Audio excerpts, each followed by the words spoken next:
I believe that when you start to get out of the body, get into the dimensional worlds, it's almost like you're noticed. It's like, it's just like I could see the mask in the background. They live. They say, that one can see. The poster also right there. Yeah, it's like that person can see us.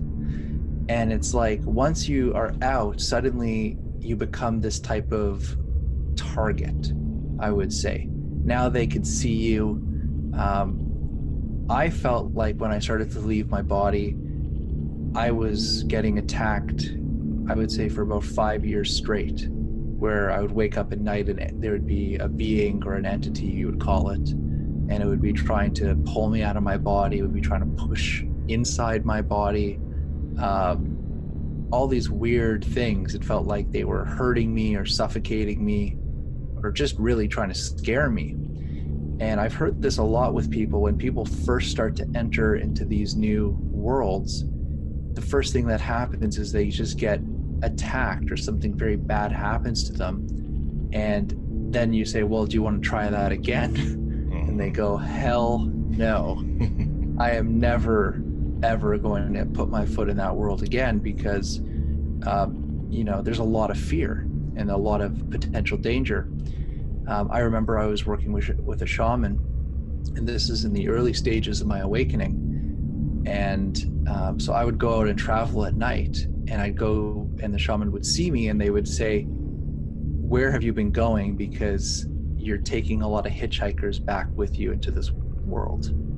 So as you go into other dimensions, these other type of consciousness beings, whatever you want to call them, somehow have the ability to attach themselves to your energy, and then you bring them into this world. So then the shaman would have to, let's say, do these entity extractions.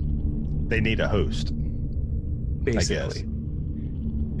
And I believe that this is something that's very, I'll call it religious, very ancient religions or shamanism.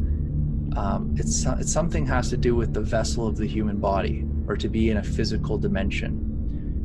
A lot of these beings do not have a physicality, but by attaching themselves to something that is physical, they can have that physical experience.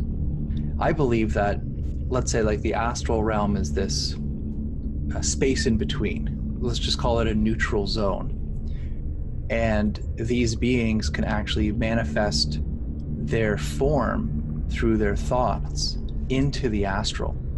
So it's not even like they're actually there.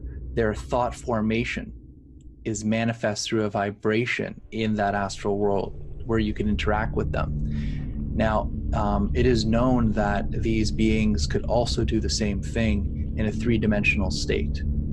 So you could be sitting outside completely awake, and suddenly a being can manifest, give you a message, and then go away.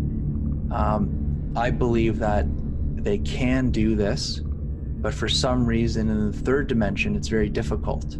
So it takes a lot of energy for them to do it, and they can only stay here for a very short amount of time. In this world, that's what I'm saying. It's like this in-between space is like, it's almost like everything is in there, because you deal with deceased people that have crossed, and then you deal with what we call aliens.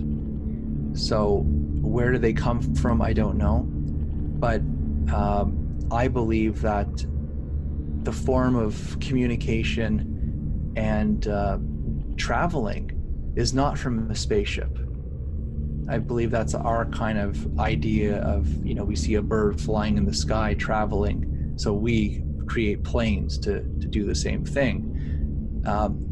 I don't think these beings travel in spaceships. I believe that they have their astral form or their spiritual form. They may be embodied on some other planet, but they could step out of their bodies, travel to different dimensions, and come and visit us.